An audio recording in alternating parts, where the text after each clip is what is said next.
काय केलं पाहिजे तिकडे मी येणार आहे. आज काय चित्र आहे हो?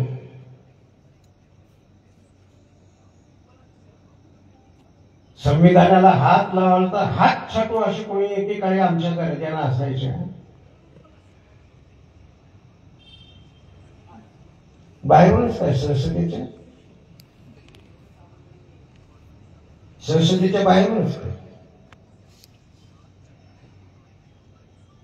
काय चित्र आहे आज? गांधीजीशी संघर्ष करून बाबासाहेब आंबेडकरांनी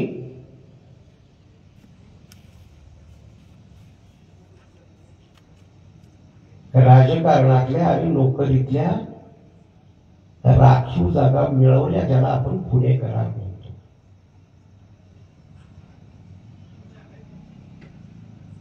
या राजकारणातल्या राखीव जागा तर शेळीची शेपटीच मानतो. ना इज्जत थाकता येत, ना माशा वारता येत.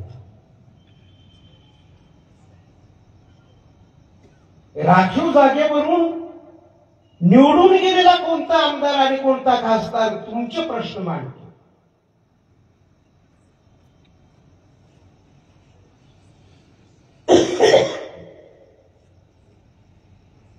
131 खासदार आहेत. या सगळ्यांना जोड्यानं मारलं पाहिजे.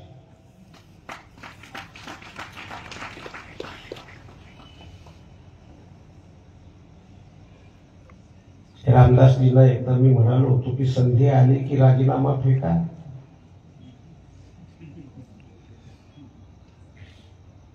आठवले साहेबांनी संधी आली की राजीनामा फेका. बाबासाहेब ही साधी गोष्ट नाही.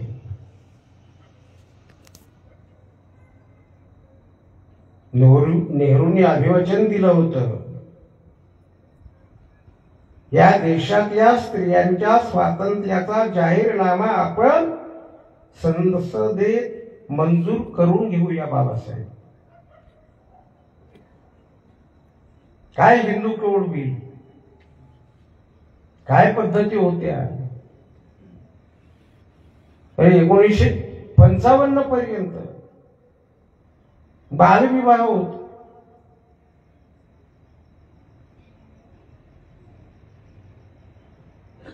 अनेक बायका तर असं म्हणायचे की नवऱ्याचं तोंडही पाहिलं नाही पण 4 लेकरं झाली. चिमुरली.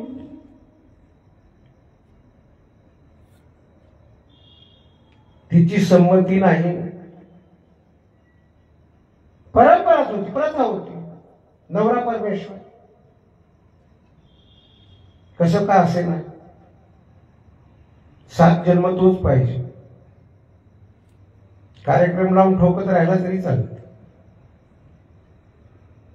बाबासाहेबांनी फुल्यांच्या नंतर स्त्री सुद्धा माणूस आहे, ती कोणत्याही जातीची असो, धर्माची, या देशातल्या समस्त स्त्रियांवर, मग ती ख्रिश्चन असो, ब्राह्मण असो, मुसलमान असो, दलित पददलित असो, कोणी असो, स्त्री स्त्री.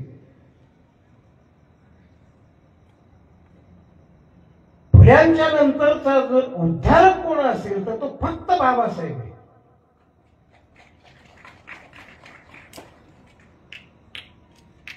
आता स्त्री म्हणू शकते की नाही हा मला पसंत नाही.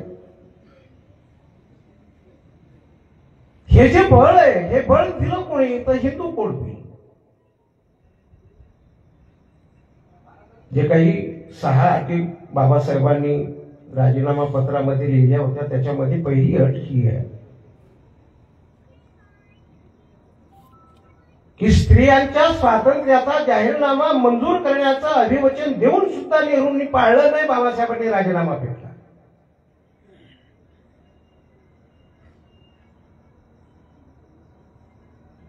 आज 110 GR रिझर्वेशनच्या विरोधामध्ये निघालेली आहे. वामनदादा कर्डक यांनी भीम ही स्वाभिमान म्हणून प्रतिमा वापरली आणि लिहिलं, माझ्या त्याला भीम मीच केला उडा, मला चीड येत नाही हा माझा गुन्हा, दोष देऊ कुणा, चिडच येत नाही.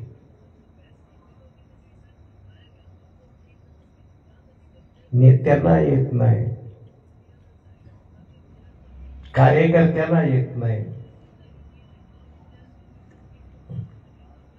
आपली वृत्ती कशी झाली आहे, जोड्याला हाना पण साहेब म्हणा,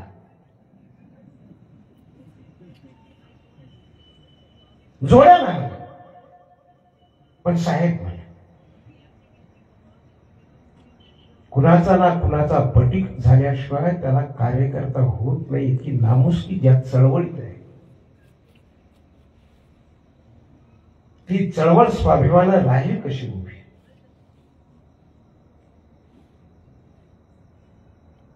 ला 1969 6 गट झाले बाबासाहेब आंबेडकरांच्या पक्षाचे.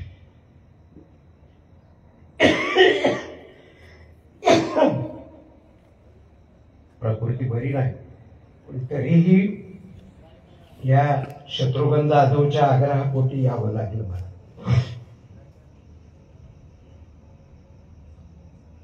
ला आपले 6 गट होते बाबासाहेबांच्या पक्षाचे. वामनदादांनी कळवून लिहिलं होतं, नगरी सातारी कोकणी, मोगलाई सारी जुनी, अमरावती अन चांदा, एकतेने येथे नांदा. 1969 ही गावाची नावं नाहीये. नगरी सातारी कोकणी, नगरचे दादासाहेब रूप होते. इथं 70चे कोण कोण आहेत, हात वर करा बरं. तुम्हाला माहिती असतील सगळे. नगरचे दादासाहेब रूप होते. सातारचे बीसी कांबळे, कोकणचे आरडी भंडारे आणि संपूर्ण मराठवाड्याचा अतिशय लढवय्या त्या काळातला नेता म्हणजे भाऊसाहेब मोरे, याला मोगलाई म्हणायचे मराठवाड्यात. नगरी सातारी कोकणी, मोगलाई सारी जुनी, अमरावती अन चांदा, एकतेने येथे नांदा. अमरावतीचे दादासाहेब गवई, रासू गवई आणि चंद्रपूरचे बॅरिस्टर राजाभाऊ खोब्रागडे. 6 गट होते. दैनिक सकाळचे मुख्य संपादक उत्तम कांबळे यांनी मला एकदा फोन केला रात्रीची वेळ. मी बसलेलो होतो. उत्तम कांबळे म्हणाले, ऋषीदा एका कारणासाठी फोन केला. मी म्हटलं बोला ना. आपल्या गट किती आहेत, मला एक लेख लिहायचा इंग्रजीमध्ये. मी म्हटलं अजून 100 नाही झाले. म्हणजे नेमके किती आहेत? मी म्हटलं फक्त 84 आहेत.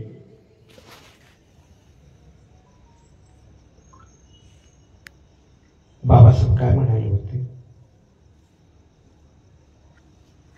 अरे ज्याचा पक्ष गावात नाही, तालुक्यात नाही, जिल्ह्यात नाही, विभागात नाही, राज्यात नाही, पण त्याचा अध्यक्ष मात्र अखिल भारतीय.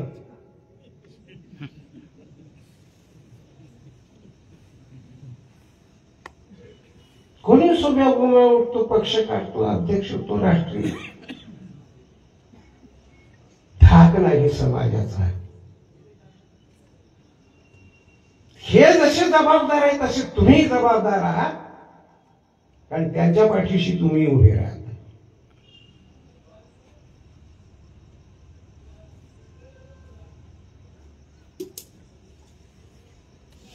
काय म्हणाले होते बाबासाहेब? एक पक्ष,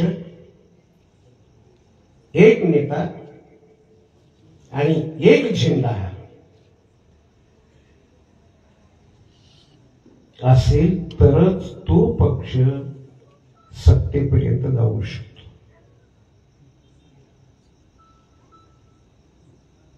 आहे का चित्र असं? मला माफ करा, इथं सुद्धा तेवढे झेंडे असतील.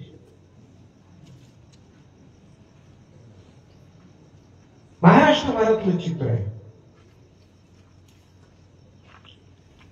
या देशातला एकमेव माणूस असा होता की ज्यानं बाबासाहेब समजून घेतला आणि जय भीम म्हणत उत्तर प्रदेशामध्ये सत्ता आली. त्या माणसाचं नाव आहे कानशीराम.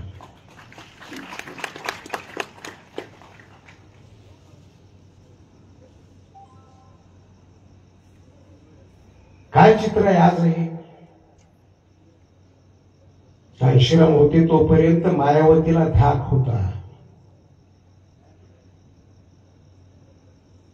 आज सीबीआय मागे लागू नये, ईडी मागे लागू नये याचं भय बाळगावं, अशी जर स्थिती मायावतीची असेल.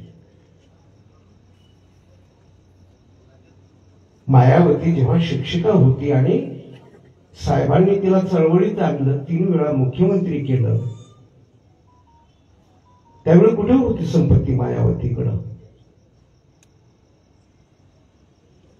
का वागतात लोक असं? 50 मजली इमारत जरी उभी केली तरी त्या इमारतीची एखादी वीट काढून प्रेतावर ठेवावी अशी सोय आहे का आपली? अरे गचकल्यानंतर म्हणतं किती वेळ लावणार आहे अजून? बरोबर आहे. गचकलं समजा 3-4 तास जर झाले तर आपण उचला लवकर म्हणत असतो. आयुष्य कळलं पाहिजे.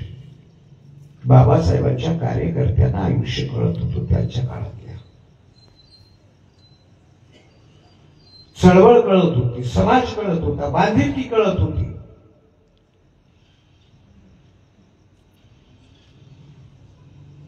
माझा मोजके जर शिक्षित सोडले तर शिक्षितांवर सुद्धा राग आहे.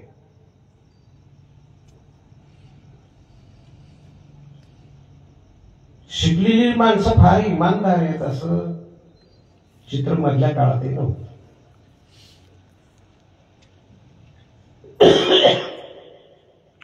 मोजके अधिकारी सोडले तर बव्हंशी अधिकारी रिझर्वेशनचा आधार घेऊन ते अधिकारी झालेले. म्हणून तुमचं सगळ्यांचं मी यासाठी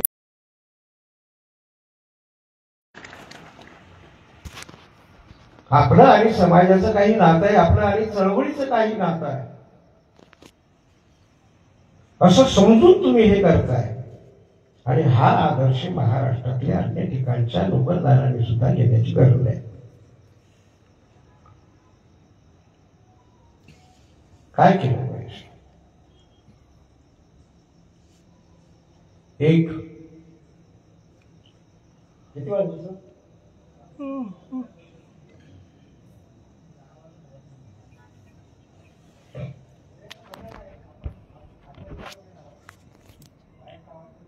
नाही, पण तरी तुकोबाचं एक वचन आहे,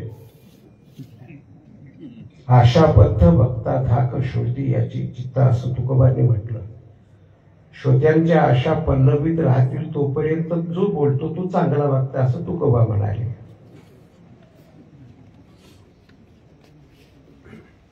समाजाचा धाक निर्माण झाला पाहिजे. एक घटना तुम्हाला सांगतो. जळगाव जिल्ह्यातली जळगाव जामोद नावाचं एक तालुका आहे. तिथल्या इंगळे नावाच्या गृहस्थानं बाबासाहेब आंबेडकरांच्या चळवळीचा पदर सोडून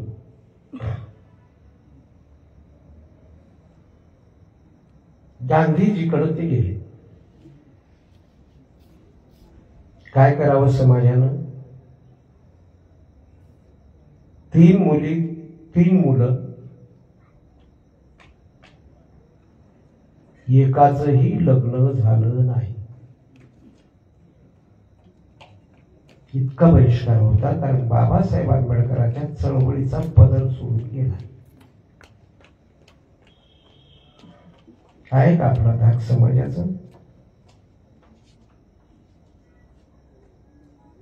2, बाबासाहेब आंबेडकरांच्या चळवळीचा अभ्यास करणारे प्रबोधनाचे वर्ग झाले पाहिजे, ज्याला आपण केडर म्हणतो. काळशीराम चालवत असत केडर, त्यामुळे त्यांचा कार्यकर्ता पक्का होता. 3, आपल्याला आपल्याबरोबरच इतर जातींना सुद्धा सोबत घेता आलं पाहिजे.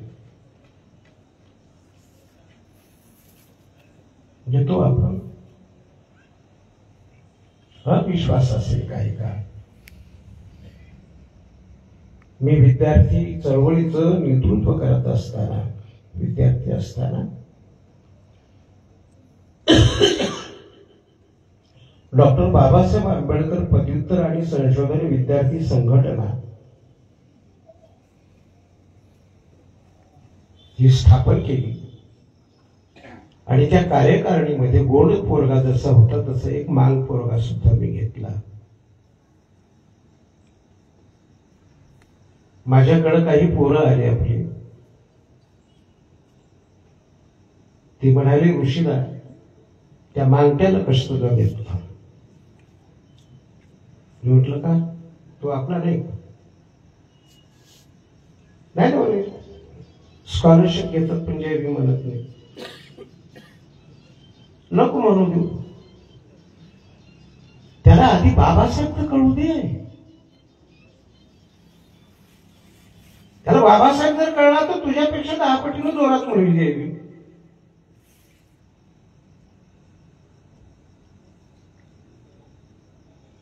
ज्या पोरांनी तक्रार केली होती माझ्याकडं, त्या पोरांना मी सांगितलं की परवाला मी बैठक लावतो, तुम्ही तुमचं सर्टिफिकेट घेऊन या, कास्ट सर्टिफिकेट.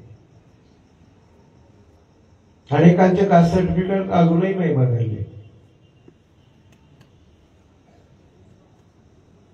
ज्यांनी तक्रार केली होती ते सगळ्या पोरांनी कास्ट सर्टिफिकेट आणलं आणि मी म्हटलं वाचा.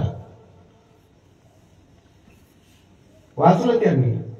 मी म्हटलं कंसातला आकडा सांगा. पूर्वास्पृश्य महार किंवा बौद्ध नवबौद्ध यांचा बाबासाहेबांनी एससीच्या क्रमवारीमध्ये 37व्या क्रमांकावर टाकलेला आहे. पूर्वास्पृश्य महार किंवा बौद्ध याचा अर्थ देशभरातून 153 जाती आहेत ज्या एससीत आहेत आणि त्या सगळ्या जाती बाबासाहेब आंबेडकरांवर प्रेम करत होत्या.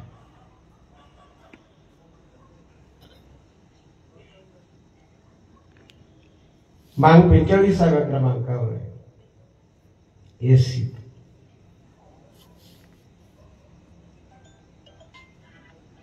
मला एकदा कालशेरामजींनी विचारलं होतं, क्यों रे ये महाराष्ट्र का चमार अपने साथ क्यों नहीं आता है? उत्तर प्रदेश का चमार सत्ता में बैठा हुआ है जय भीम करते हुए, ये महाराष्ट्र का चमार ये अपने साथ क्यों नहीं आता है? मैं कालशेराम जी ने म्हणालो, जिन सवालों के जवाब आपके पास, वो सवाल मुझे क्यों पूछते हो? बाबासाहेब आंबेडकरांनी भिन्न भिन्न जातीच्या लोकांचं नेतृत्व उभं केलेलं होतं. पाना राजभोज बाबासाहेबांच्या सोबत, सी.के. बोले बाबासाहेबांच्या सोबत, दोघे आमदार.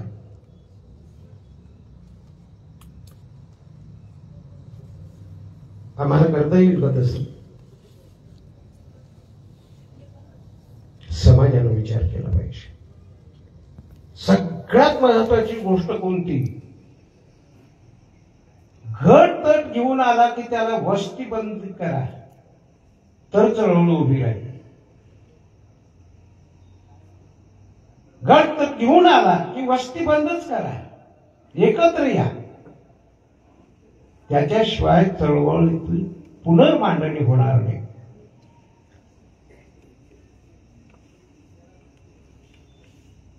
मी औरंगाबादला जेव्हा धम्मचक्र अनुभवतन दिनाच्या निमित्तानं आणून तो पायंडा पाडला,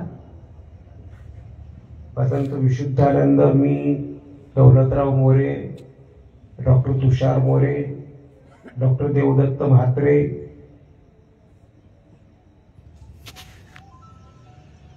धम्मचक्र अनुभवतन दिनाच्या दिवशी कर्णपुऱ्याला देवीच्या दर्शनाला जाणाऱ्या लोकांना थांबवण्यासाठी म्हणून आम्ही बुद्ध लेणीवर 17 जण एकत्र आलोय एक वर्ष. आणि ते शत्रुघ्न, पण तुम्ही तिथं शिकलात म्हणून तुम्हाला माहिती. तिथं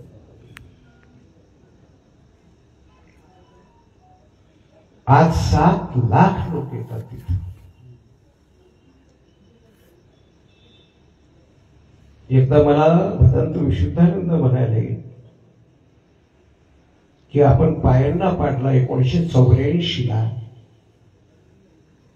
या 40 वर्षाच्या काळामध्ये किती बदल झाले? 40-45 वर्षाच्या काळात 7 लाख लोक येतात, आपण 17 जण होतो फक्त.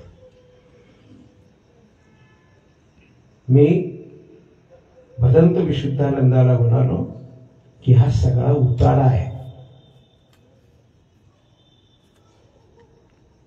7 लाख जर असतील औरंगाबादला बौद्ध, तर यांच्या बाबासाहेब आंबेडकरांची कट्टर भूमिका असलेला आमदार निवडून का नाही? ते कुठं जातात? कुणाचा तरी पाटील? मलाही ऑफर आहेत खासदार शत्रुघ्न, पण मी असं मानतो की जो बाबासाहेबाला बेईमान होईल त्याला मरण सुद्धा नीट नाही येणार.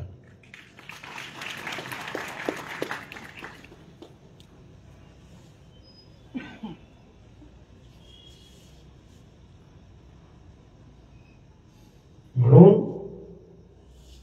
भूमिका घेऊन पक्षानं उभं राहिलं पाहिजे असं मी सतत सांगत आलो. 1996 ला लोकमतच्या रविवार पुरवणी, त्या काळामध्ये रविवार पुरवणी ही संपूर्ण महाराष्ट्रभर जायची. तर त्या काळामध्ये कव्हर स्टोरी मी लिहिली होती, महाराष्ट्रातली व्यापक दलित चळवळ अस्तित्वाची लढाई लढायची कशी. सगळ्या नेत्यांनी वाचलं, प्रकाशनं वाचला, रामदासनं, जोगेंद्र कवाडे, सगळं रासू गवई होते त्यावेळी. त्यांनी फोन करून मला सांगितलं की आम्ही औरंगाबादला जेव्हा येऊ ना तेव्हा वेळ त्या चर्चेला. काही नेत्यानंतर नाही आला, रामदासची अधूनमधून भेट होते.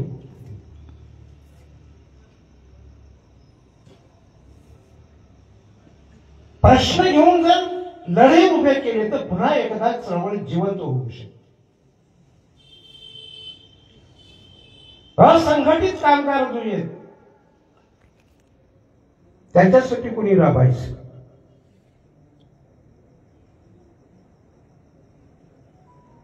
कारखान्यात काम करणारे जे कामगार आहेत त्यांच्यासाठी कोणी राबायचं? आज शेतमजूर फारसे राहिलेले नाही. आपल्या हाताला काम नाही. जर असेल तर इतरांकडे आश्रित म्हणून आपण जावं. इतके आपले हाल का व्हावेत? म्हणून बजेटमध्ये तुमचा चेहरा कुठे आहे? मग ते केंद्राचं बजेट असो की स्टेटचं बजेट असो, कारखान्यात हिस्सेदारी कुठे आहे तुमची? किती कारखाने आहेत तुमचे? किती शाळा आहेत तुमच्या? किती कॉलेजेस आहेत तुमचे? आज जेव्हा रिझर्वेशनच संपूर्णपणे संपवण्याचं ठरवलं आहे सिस्टीमनं, जे बाबासाहेबांनी पराकाष्ठेने मिळवलेलं होतं रिझर्वेशन, म्हणून लढे खासगी कारखान्यांना सुद्धा रिझर्वेशन लागू केलं पाहिजे, खासगी संस्थांना सुद्धा रिझर्वेशन लागू केलं पाहिजे, याच्यावर चळवळी उभ्या राहिल्या पाहिजे. का? तो धीरूभाई, तो अंबानी असो, किर्लोस्कर असो की कोणी असो, आम्हाला शेती असती तर आमच्या शेतीला तुम्हाला पाणी द्यावं लागलं असतं, वीज द्यावी लागली असती. आम्हाला शेती नाही, मग आमच्या वाटाचं पाणी जातं कुठं? आमच्या वाट्याची वीज जाते कुठं? हे सगळे कारखानदार या देशाची साधन संपत्ती, नैसर्गिक साधन संपत्ती त्यांच्यासाठी वापरतात. कुठलाही कारखाना असो त्याला पाणी लागतं की नाही? आमचा वाटा, त्याला वीज लागते की नाही? आमचा वाटा. आपल्याला चळवळी कशा उभ्या कराव्यात याचं भानच राहिलं नाही.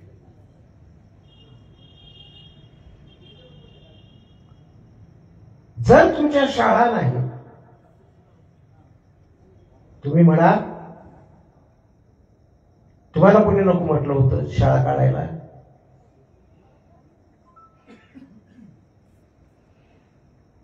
नाही का? बीज भांडवल सरकारनं पुरवलं पाहिजे. आपल्याकडे जर बीज भांडवल नसेल तर काही काळासाठी सरकारनं कर्ज दिले पाहिजे आणि ती शाळा, तो कारखाना उभा राहिल्यानंतर कर्जफेडीची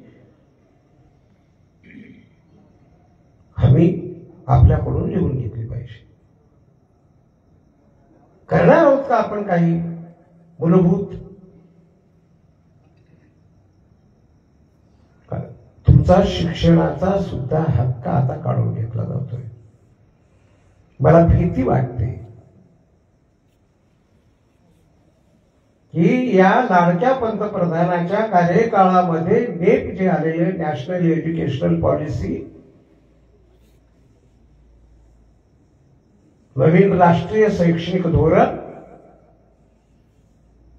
या तळागाळातला दलित पददलितातला पोरगा असो की पोरगी असो शिकता कामा नये, त्यांनी फक्त मजुरी केली पाहिजे, गुलाम म्हणून राहिलं पाहिजे, अशी व्यवस्था करणारं शैक्षणिक धोरण येत आहे. भान आहे का आपल्याला? बाबासाहेबांनी छकडून जे जे काही आपल्या पदरात टाकले फार सहज मिळालं आपल्याला, आणि आपल्याला जाणीव नाही. आणि आता बाबासाहेब तो होणे नाही. बाबासाहेबांच्या तळपायाच्या धुळीचं सुद्धा नेतृत्व आज नाही.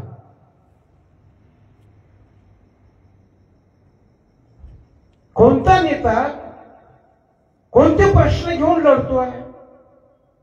समाजामध्ये स्वाभिमान निर्माण व्हावा,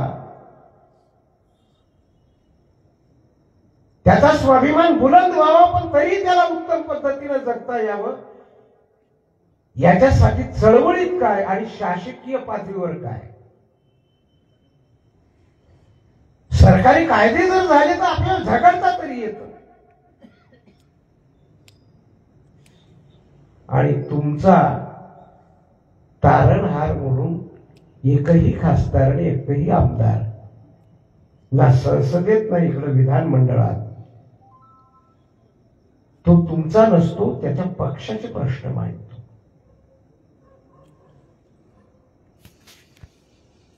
ज्या पक्षाकडून तो निवडून गेलेला आहे.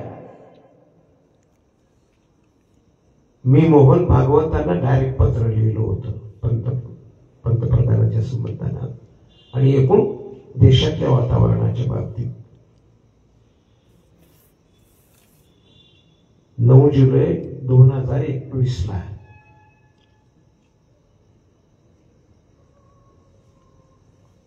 काय काय तरतुदी केलेल्या आहेत. एकदा एखादा सार्वजनिक मंत्रालय खासगी केलं की तुमचा रिझर्वेशनचा हक्क जातो. रेल्वेमध्ये आता खासगीकरण सुरू झालेलं आहे.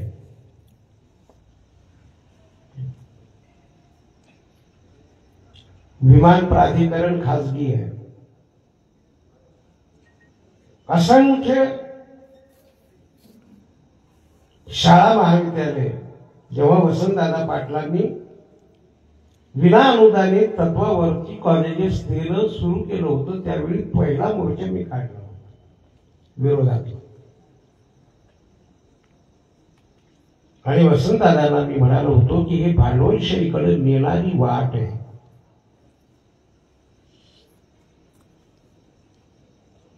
खासगी शाळांना जेव्हा तुमची लेकरं तुम्ही टाकता तेव्हा प्रत्येक महिन्याला देता की नाही तुम्ही मासिक फी? पोटाला चिंता आहे म्हणून.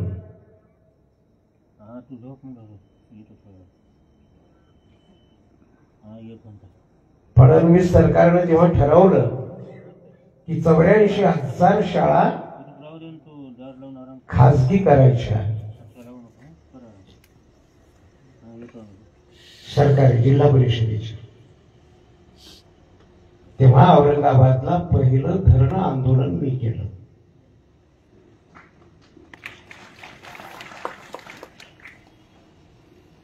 मी ज्या भागातून तिकडं गेलेलो आहे ते लोक नांदेडमध्ये चेतलं, परभणीत चेतलं, वर्ध्यात चेतलं आणि देवेंद्र फडणवीसाला 84,000 सरकारी शाळा ज्या खाजगी करायच्या होत्या ती थांबवल्या आली.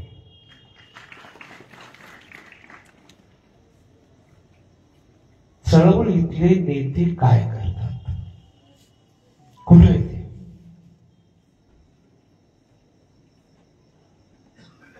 या पाटलाच्या त्या देशमुखाच्या मागं करायचं. बर तो पाटील देशमुख तरी कुठं करवाळू? यशवंतराव चव्हाणच्या सारखी माणसं असती तर आपण समजू शकलो असतो. इथं बदमाशांची फौज आहे सगळी.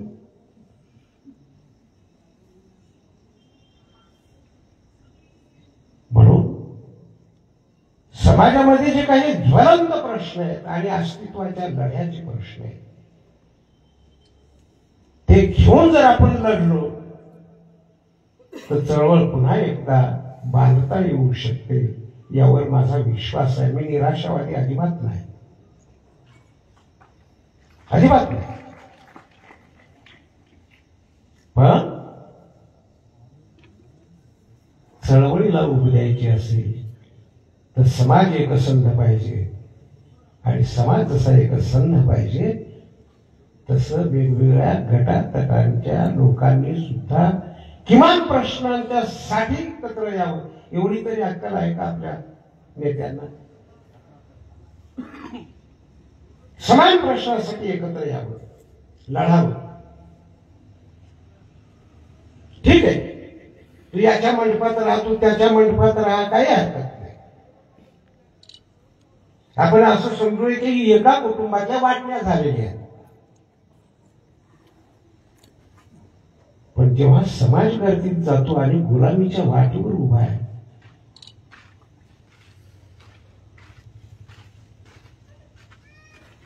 तुझं कर्तव्य काय?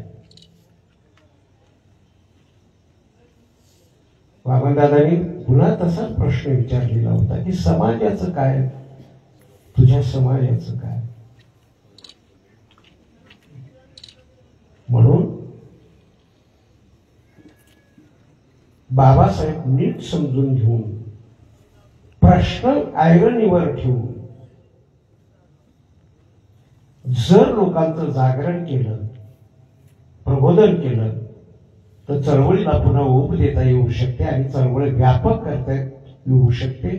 चळवळीचं वादळ निर्माण करता येऊ शकतं, यावर माझा विश्वास आहे. MA झालाय, MPhil झालाय, नोकरी नाही. काय चाटायचं त्या डिग्रीची?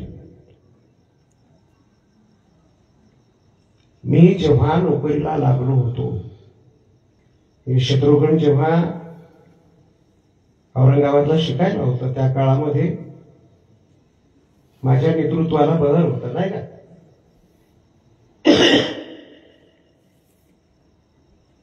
मी त्या काळात असं म्हणत होतो की ज्या संस्थेला अनुदान आहे त्या संस्थेचा संस्थाचालक जर डोनेशन मागत असेल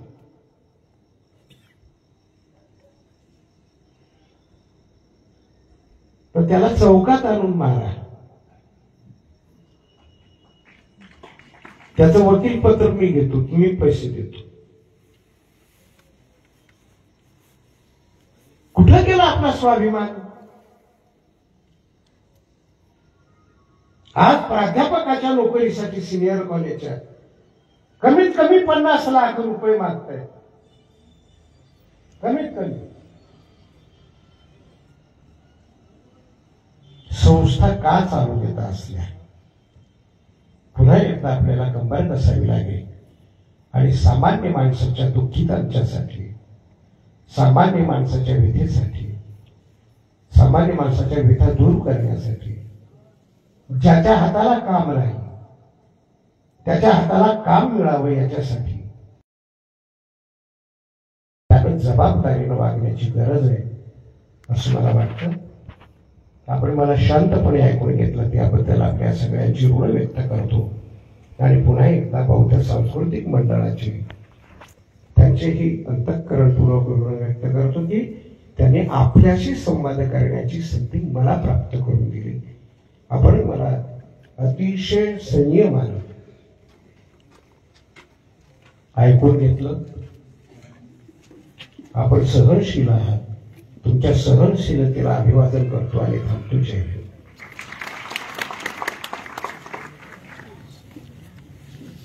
धन्यवाद सर. मी आपल्या सगळ्यांचे व्याख्या